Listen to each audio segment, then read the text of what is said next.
Hello दोस्तों, आप सभी का स्वागत है फिर से एक बार आपके अपने चैनल में करियर भाई में। दोस्तों, आज हम बात कर रहे हैं कि एक साइबर सिक्योरिटी के जॉब के लिए इंटरव्यू के दौरान कौन से सवाल पूछे जा सकते हैं। तो देखिए दोस्तों, अब इसके अंदर जो हमेशा वाले सवाल होते हैं कि tell me about your strengths and weaknesses, where do you see yourself in 5 years। तो इस तरीके के जो सवाल है या run me down to your through your resume, तो ये जो हमेशा वाले सवाल होते हैं वो मैं जानबूझकर इस वीडियो से जो है वो अलग रख रहा हूँ, क्योंकि ये सवाल जो है वो हर एक जॉब में पूछे जा सकते हैं और ये बहुत ज़्यादा कॉमन सवाल है।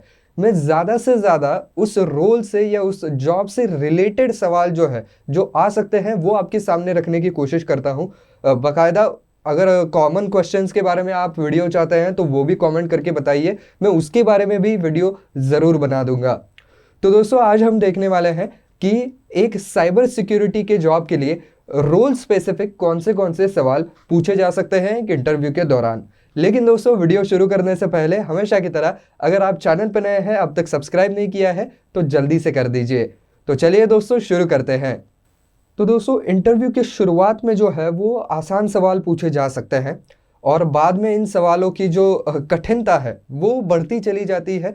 तो सबसे पहले तो आपको यही पूछा जाएगा, अगर आप एक्सपीरियंस है, आपने पहले कहीं काम किया है, तो आपके सर्टिफिकेशंस कौन से हैं, पिछले जॉब में आपकी कौन सी बड़ी अचीवमेंट रही है, क्या उसके बारे में आपको कोई सर्टिफिकेट मिला है या कहीं पर आपको रिकग्निशन मिला है, तो उसके बारे में पूछा जाएगा। तो उसके बारे में आप ज़रूर खुल करके बताइएगा और ज़्यादा से ज़्यादा चीज़ें बताने की कोशिश कीजिएगा, जिसकी वजह से सामने वाले को ये पता चल सके कि भाई हाँ, इस आदमी ने पहले काम कर रखा है और ये जो है वो आदमी इस जॉब के लिए आया है तो सही आया है। तो दोस्तों, अगला आपको सवाल पूछा जा सकता है कि if you have a wireless point या wireless network, how will you defend it. तो क्योंकि वायरलेस नेटवर्क जो है वो कोई भी कनेक्ट कर सकता है, तो इसको आप किस तरीके से डिफेंड करेंगे, इसका सिक्योरिटी का आप कैसे देखेंगे कि कोई भी ऐरा गैरा आकर के उसको एक्सेस ना कर पाए। तो इसके लिए जो है वो एप्रोप्रिएट जवाब आपको देना पड़ेगा। अब जाहिर सी बात है कि जो कोई आदमी साइबर सिक्योरिटी की जॉब के लिए जा रहा है वो उसके अंदर पढ़ा लिखा होने वाला है, यानी कि उससे रिलेटेड उसने वहाँ पर जो है वो पूरी जानकारी ली होगी, उसके बारे में पढ़ लिखा होगा उसने। तो उसका जो जवाब है वो आपके पढ़ाई के अनुरूप दे, ज़्यादा से ज़्यादा जो है वो टेक्निकल और डीप आंसर देने की कोशिश करें। तो दोस्तों, ये साइबर सिक्योरिटी के अंदर एक तरीके का अटैक होता है, साइबर अटैक होता है, जिसको कहा जाता है the man in the middle. तो ये एक स्ट्रैटेजी होती है जिसके तहत जो भी साइबर अटैकर्स हैं वो आपके सिस्टम के ऊपर अटैक करते हैं। तो इस तरीके के अटैक को आप किस तरीके से डिफेंड करेंगे, उसके लिए कौन सी तरीके की स्ट्रैटेजी का इस्तेमाल करेंगे, फायरवॉल के अंदर किस तरीके के प्रोटेक्शन डालेंगे, इसके बारे में भी पूछा जा सकता है। तो उसके ऊपर जो है वो आपको आपका नॉलेज इस्तेमाल करते हुए जवाब देना है। इसके अलावा पूछा जा सकता है कि अगर आप एक लाइनेक्स सर्वर का इस्तेमाल कर रहे हैं तो उसको सिक्योर बनाने के लिए, उसको सुरक्षित बनाने के लिए आप कौन से मेजर्स लेंगे, यानी कि कौन से जो है वो वहाँ पर प्रिकॉशंस लेंगे, जिसकी वजह से आपका लाइनेक्स सर्वर जो है वो ज़्यादा से ज़्यादा सिक्योर हो सके, कोई भी उसको आसानी से हैक न कर पाए। दोस्तों, अगला जो सवाल है वो आपका रोल स्पेसिफिक है या मान लीजिए कि थोड़ा बहुत आपके वर्क एथिक्स से रिलेटेड है। तो ये सवाल ये है कि मान लीजिए कि आपके किसी कंपनी के एम्प्लॉय ने आपको कॉल किया और आपको वो थोड़ी बहुत कंपनी की जो सिक्योरिटी पॉलिसीज़ हैं उनको बेंड करने के लिए कह रहा है, और वो कह रहा है कि मैं काम जो है वो आपके घर के डिवाइस से करना चाहता हूँ, मेरे घर के डिवाइस से करना चाहता हूँ, तो मुझे उसकी परमिशन मिले। तो दोस्तों, बेसिकली क्या है, ये इतना आसान नहीं होता है। किसी भी कंपनी के एम्प्लॉय को अपने घर के डिवाइस से काम करने के लिए परमिशन देना ये उतना ज़्यादा सेफ नहीं होता है, क्योंकि कंपनी के जो डिवाइसेस होते हैं, जो लैपटॉप्स कंपनी उनके एम्प्लॉयज़ को देती है, उनके अंदर हर तरीके के फायरवॉल प्रोटेक्शन होते हैं, एंटीवायरस होते हैं, और साथ ही साथ जो सिक्योरिटी वाले बंदे होते हैं वो कंटिन्यूसली इंटरनेट के थ्रू इन सारे डिवाइसेस को मॉनिटर करते रहते हैं कि क्या इसके ऊपर कोई मालवेयर भेजा जा रहा है, वायरस से अटैक करने की कोशिश की जा रही है। तो ये डिवाइसेस जो है वो स्पेशली वहाँ पर जो है वो सिक्योर्ड होते हैं, उनके अंदर स्पेशल तरीके के सॉफ्टवेयर डले हुए होते हैं, जिससे कि साइबर सिक्योरिटी एक्सपर्ट जो है वो ऑफिस में बैठे बैठे ही वहाँ पर जो है वो मॉनिटर कर सकता है। तो अगर वो बंदा अपने घर के डिवाइस से काम करेगा तो वो उतना सिक्योर नहीं होगा और ना ही साइबर सिक्योरिटी वाले का उसके ऊपर उतना ज़्यादा होल्ड रह पाएगा। तो ऐसे सिचुएशन में आप क्या करेंगे, जवाब दीजिए। तो आपको बेसिकली यही जवाब देना चाहिए कि अगर पॉलिसीज़ हैं तो उनके साथ कहीं भी कॉम्प्रोमाइज़ नहीं होना चाहिए। अगर फिर भी वो अड़ा रहता है तो मैं अपने सीनियर्स से जो है वो बात करूँगा। उनके साथ बात करने के बाद अगर वो मुझे परमिशन देते हैं तो वहाँ पर मैं आगे बढ़ जाऊँगा। तो इस तरीके का जवाब जो है वो आप दे सकते हैं। लेकिन अगर एक नॉर्मल पर्सपेक्टिव में देखा जाए तो ये बिल्कुल भी सेफ प्रैक्टिस नहीं मानी जा सकती है।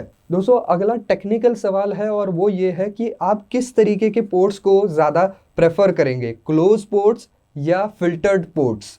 तो ये जो मैं बोल रहा हूँ ये जिन लोगों ने साइबर सिक्योरिटी की पढ़ाई की है उनको झट से समझ में आ जाएगा कि क्लोज पोर्ट्स क्या होते हैं और फिल्टर्ड पोर्ट्स क्या होते हैं। तो ये जो है वो आप कौन से प्रेफर करते हैं, और अगर आपने जवाब दे दिया कि मैं क्लोज पोर्ट प्रेफर करता हूँ या फिल्टर्ड पोर्ट्स प्रेफर करता हूँ, तो उसका जवाब भी मांगा जा सकता है कि ऐसा क्यों। अगर आप फिल्टर पोर्ट्स कहेंगे तो भी पूछा जाएगा कि ऐसा क्यों, क्लोज पोर्ट्स में क्या खराबी है। अगर आप कहेंगे क्लोज पोर्ट्स प्रेफर करता हूँ तो वही पूछा जाएगा कि फिल्टर पोर्ट्स में क्या खराबी है। तो उसका जो है वो आंसर आपको प्रिपेयर करके जाना होगा। आपके टेक्निकल नॉलेज के अनुसार आपको क्या लगता है उसके हिसाब से आप आंसर वहां पर जरूर दे दें। इसके अलावा दोस्तों, अगर आपने पहले कहीं काम कर रखा है तो आपसे ये भी पूछा जा सकता है कि सिक्योरिटी के लिहाज से आपके फेवरेट टूल्स कौन से हैं, यानी कि फेवरेट सॉफ्टवेयर्स वगैरह कौन से हैं, या कोई एक्सटेंशंस हैं, एड-ऑन्स है, तो कौन से आपके फेवरेट ऐसी चीज़ें हैं जिनसे आपको काम निकलवाना अच्छा लगता है, जिनका इस्तेमाल करके आपको काम करना अच्छा लगता है। तो आप जो भी आपके फेवरेट्स हों वो आप बता सकते हैं। शायद आपको पूछा जा सकता है कि क्यों ये सॉफ्टवेयर जो है वो आपको इतना पसंद क्यों है, इसमें कौन सी ऐसी खास बात है, तो वो भी आप बता सकते हैं। साथ ही साथ वो आपको ये भी पूछ सकते हैं कि ठीक है आप ये सॉफ्टवेयर इस्तेमाल करते हैं लेकिन हमारी कंपनी के अंदर हम ये सॉफ्टवेयर इस्तेमाल करते हैं, तो क्या इनके बारे में आपको कुछ पता है, क्या इनकी खासियतों के बारे में आपको कुछ पता है, क्या इसके बारे में आपने कुछ सीखा है, पढ़ा है, तो उसके बारे में भी पूछा जा सकता है। दोस्तों, अगला सवाल ये भी उठ सकता है कि कई कंपनियों की साइट्स जो हैं वो अपनी वल्नरेबिलिटी के ऊपर कोई एक्शन नहीं लेती है या उसको फिक्स नहीं करती है, तो इसका प्राइमरी मेन रीज़न क्या है। तो इसके रीज़न जो है वो वाइड वैरायटी ऑफ रेंज हो सकता है। तो आपको जो है जितना रीजंस है उतने सारे वहाँ पर कवर करने की ज़रूर कोशिश करनी चाहिए। अगली चीज़ आपसे ये पूछी जा सकती है कि मान लीजिए कि आप एक बहुत बड़ी कंपनी के अंदर as a head of cyber security executive काम करना शुरू करते हैं, तो आपकी टॉप प्रायोरिटीज़ क्या होंगी, यानी कि कौन सी चीज़ों को आप सबसे पहले प्राथमिकता देंगे। तो आप सारी चीज़ें कह सकते हैं कि मैंने सिक्योरिटी ऑडिट करना है सबसे पहले, बाद में फायरवॉल प्रोटेक्शन की तरफ ध्यान देना है, बाद में जो वायरलेस एक्सेस पॉइंट्स है उसके बारे में ध्यान देना है, और साथ ही साथ ज़्यादा से ज़्यादा हमारी जो साइट है उसको सिक्योर कैसे किया जाए, वल्नरेबिलिटी चेक करना, बार बार ऑडिट करना, तो ये चीज़ें जो हैं वो मैं प्रायोरिटी लिस्ट पे रखूँगा। तो ऐसी चीज़ें आप वहाँ पर बोल सकते हैं। तो दोस्तों, ये कुछ थोड़े से हम कहें कि ऊपर ऊपर के सवाल हो गए। अब थोड़े से इन डेप्थ क्वेश्चन देख लेते हैं, क्योंकि कुछ इन डेप्थ क्वेश्चन और स्पेसिफिक किसी टॉपिक से रिलेटेड भी पूछे जा सकते हैं। तो उनमें से सबसे कॉमन कौन से हैं वो मैं आपको बताने की कोशिश कर रहा हूँ। तो दोस्तों, आपसे पूछा जा सकता है कि how will you protect an server, तो उसकी सिक्योरिटी को आप किस तरीके से इंश्योर करेंगे। तो इसके बारे में आप जवाब पूरा इन डेप्थ दे सकते हैं कि कौन से मेजर्स आप लेंगे, किस तरीके से उसको पासवर्ड से भी सेफ बनाया जाएगा, फायरवॉल से सेफ बनाया जाएगा, और साथ ही साथ जो है वो पासवर्ड चेंज करते रहना वगैरह वगैरह, आईपी एड्रेसेस वगैरह को स्कैन करते रहना। तो ये सारी चीज़ें जो है उनका आप यहाँ पर इस्तेमाल कर सकते हैं आपके आंसर के अंदर। इसके अलावा पूछा जा सकता है कि why it is important to monitor your domain name system. तो डोमेन नेम सिस्टम मतलब क्या होता है कि कोई भी कंपनी अगर कोई वेबसाइट खोलती है तो उसको एक डोमेन नेम चाहिए होता है। तो वो डोमेन नेम जो है वो उस कंपनी के नाम से रजिस्टर होता है। कंपनी जिस भी नाम से चाहे वेबसाइट खोल सकती है और वो नाम जो है वो रजिस्टर हो जाता है। तो बेसिकली इस नाम से कोई फ्रॉड वेबसाइट ना खोल ले और लोगों को आपके नाम से ना ठग ले, इसकी वजह से ये डोमेन नेम के ऊपर ज़्यादा ध्यान रखना पड़ता है कि कहीं उसी डोमेन नेम को इस्तेमाल करके या उसमें से कुछ लेटर्स को इधर उधर करके जो है बिल्कुल आपके जैसी सिमिलर साइट बना करके लोगों को फंसाया जा सकता है, उनके साथ फ्रॉड किया जा सकता है। तो इसको मॉनिटर करते रहना क्यों इंपॉर्टेंट है, ये आपको पूछा जा सकता है, तो उसका अप्रोप्रिएट जवाब आप जरूर दे दें। दोस्तों ये भी पूछा जा सकता है कि हैशिंग, कोडिंग और इनक्रिप्टिंग के अंदर क्या डिफरेंस है, कि हैशिंग में क्या होता है, कोडिंग में क्या होता है और इनक्रिप्टिंग में क्या होता है। तो इनक्रिप्टिंग मतलब क्या है कि आपने देखा होगा कि आपके व्हाट्सएप के जो मैसेजेस होते हैं वो एंड टू एंड इनक्रिप्टेड होते हैं। तो इनक्रिप्टेड होना मतलब क्या कि ये एक यूनिक कोड होता है जिसको कोई हैक नहीं कर सकता है, कोई भी बीच वाली कंपनी जो है वो उसको हैक कर ही नहीं सकती है। तो ये मैसेजेस जो है वो एक तरीके से एक बाइनरी लैंग्वेज में या कोडिंग के लैंग्वेज में स्टोर किए जाते हैं, जिसको कोई भी एक्सेस नहीं कर सकता है और ना ही उसको डिकोड कर सकता है। तो ये होता है इनक्रिप्टिंग। कोडिंग अलग होता है और वहां पर जो है वो हैशिंग भी अलग होता है। तो इसके बीच में से डिफरेंस जो है वो आपको पूछा जा सकता है और उनको जो है वो कहाँ कहाँ इस्तेमाल करेंगे, उसके एप्लीकेशंस क्या क्या हो सकते हैं, तो ये भी पूछा जा सकता है। इसके अलावा चीज़ पूछी जा सकती है कि आपको एक डेटा को ट्रांसमिट करना है कहीं और, तो आपको उसको कॉम्प्रेस भी करना है और आपको इसको इनक्रिप्ट भी करना है। तो सबसे पहले आप कौन सी ऑर्डर देंगे, क्या आप सबसे पहले उसको कॉम्प्रेस करेंगे या सबसे पहले उसको इनक्रिप्ट करेंगे? तो कई बार जो है वो पहले तो इनक्रिप्ट किया जाता है, बाद में इसको कंप्रेस करके भेज दिया जाता है। तो आपको जो सही लगता है वो जवाब आप खैर दे दीजिए, क्योंकि साइबर सिक्योरिटी एक्सपर्ट मैं तो हूं नहीं, आप हैं या आपने उसकी पढ़ाई की है, तो आपको जो अप्रोप्रिएट उसके लिए आंसर लगता है वो आप ज़रूर वहां पर दे दीजिएगा। तो दोस्तों अगला सवाल ये आ सकता है कि यूज़र ऑथेंटिकेशन करने के 3 तरीके बताएं। तो यूज़र ऑथेंटिकेशन आपने देखा होगा कई सारे वेबसाइट्स के ऊपर या कई सारे ऐप्स के अंदर जो है वो करवाया जाता है कि एक्चुअली जिसके नाम से अकाउंट बना हुआ है उसी के या वही आदमी इसको इस्तेमाल कर रहा है या नहीं, तो ये देखने के लिए यूज़र ऑथेंटिकेशन करवाना पड़ता है। तो यूज़र ऑथेंटिकेशन करने के कई तरीके हैं, जैसे कि हिंट क्वेश्चन डाला जाता है, उसका जवाब अगर सही दे दे तो यूज़र ऑथेंटिकेट हो जाता है, या पासकोड के ज़रिए भी किया जाता है, पासवर्ड के ज़रिए भी किया जाता है, न्यूमेरिकल पासवर्ड होता है, कई बार फिंगरप्रिंट स्कैनर के ज़रिए भी किया जाता है, फिंगरप्रिंट को वहाँ पर जो है वो आइडेंटिफाई करके भी किया जाता है, या कई बार एसएमएस के ज़रिए जो है अगर मोबाइल से वहाँ पर लॉगिन करने की कोशिश की जा रही है तो उसी नंबर के ऊपर एक ऑथेंटिकेशन कोड भेजना और फिर उसी ओटीपी को डाल करके ऑथेंटिकेट वहाँ पर करवाना। तो ये मीन्स हो सकते हैं। तो इनमें से सबसे अच्छा कौन सा है, सबसे सेफेस्ट कौन सा है, इसके बारे में भी आप जवाब वहाँ पर दे सकते हैं। दोस्तों अगला सवाल जो है बड़ा ही इंटरेस्टिंग है और वो सवाल ये है कि why internal threats are more dangerous than external threats. तो बेसिकली पूछा ये जा रहा है कि अंदर से जो थ्रेट्स आ रहे हैं वो बाहर के थ्रेट से ज़्यादा डेंजरस क्यों है, ज़्यादा खतरनाक क्यों है। तो दोस्तों जैसा एक पुरानी कहावत है हिंदी के अंदर कि घर का भेदी लंका ढाए, तो बेसिकली अगर कोई अंदर का आदमी है तो वो सारी चीज़ें जानता है, जिसकी वजह से वो आपकी सारी कमज़ोर कड़ियों को जानता है, जिसकी वजह से वो ज़्यादा प्रिसाइज अटैक कर सकता है, ज़्यादा जो है वो मार करने वाला अटैक कर सकता है, जिससे कि आप उभर नहीं पाएंगे।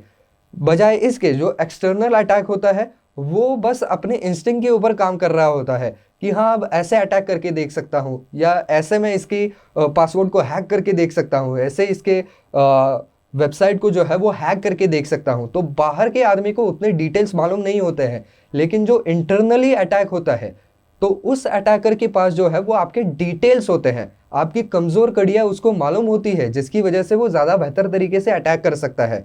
तो इसके अंदर की जो टेक्निकलिटीज़ हैं वो भी आप आपके आंसर के अंदर ढाल सकते हैं कि किस तरीके से ये ज़्यादा वल्नरेबल हो जाता है और इससे कैसे बचा जाए। तो ये भी आप जो है वो आपके आंसर में ज़रूर ढाल दीजिए, इससे आपके आंसर को जो है वो और थोड़ा सा वैल्यू मिल जाएगा। दोस्तों इसके अलावा पूछा जा सकता है कि सबसे ज़्यादा इफ़ेक्टिव मेजर कौन सा है क्रॉस साइट रिक्वेस्ट फोर्जरी के अंदर।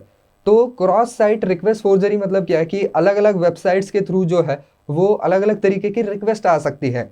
तो बेसिकली ये कुछ ट्रांजैक्शन से रिलेटेड हो सकती है या कोई इंफॉर्मेशन से रिलेटेड हो सकती है। तो इसके थ्रू कई बार फ्रॉड भी किए जाते हैं या डेटा की चोरी वहाँ पर जो है वो की जाती है। तो ऐसे चीज़ों से कैसे बचा जाए या उसके लिए बचने के लिए सबसे बढ़िया मेजर्स कौन से हो सकते हैं, इसके बारे में पूछा जा सकता है। तो उसका जो है वो एक अच्छा सा जवाब आप दे दीजिएगा। इसी से रिलेटेड और एक क्वेश्चन आ सकता है जो कि इसका पार्ट 2 हो सकता है, और वो ये है कि अगर आप ऐसा महसूस कर रहे हैं कि हो सकता है कि इस तरीके का जो क्रॉस साइट रिक्वेस्ट फोर्जरी वाला अटैक है वो हो सकता है आपके ऊपर, प्रॉबेबली हो सकता है, तो उसके लिए आप प्रिकॉशन क्या लेंगे कि वो अटैक जो है वो आप तक पहुंचे ही ना। अटैक करना तो दूर की बात है, उसको डिफेंड करना दूर की बात है, लेकिन वो आप तक पहुंच ही ना सके, इसके लिए आप क्या करेंगे? तो ये एक सवाल पूछा जा सकता है। और आज का आखिरी सवाल ये पूछा जा सकता है आपसे कि बग बाउंटिंग प्रोग्राम्स, ये जो नॉर्मल टेस्टिंग प्रोग्राम्स हैं, उनसे अच्छे क्यों हैं? इनके अंदर क्या खासियत है? नॉर्मल टेस्टिंग और बग बाउंटी टेस्टिंग में क्या फ़र्क होता है? तो ये फ़र्क जो है वो आपको वहाँ पर विस्तार से बताने के लिए कहा जा सकता है। तो दोस्तों, ये कुछ सवाल हैं जो कि एक साइबर सिक्योरिटी वाले बंदे को जो है वो इंटरव्यू के लिए जाने के बाद पूछे जा सकते हैं, जिसके एक एप्रोप्रिएट आंसर जो है वो आपके इंटरव्यूअर आपसे एक्सपेक्ट करते हैं। तो बस दोस्तों, आज के वीडियो में इतना ही। अगर आपको यह वीडियो पसंद आया है तो वीडियो को लाइक करना बिल्कुल ना भूलें।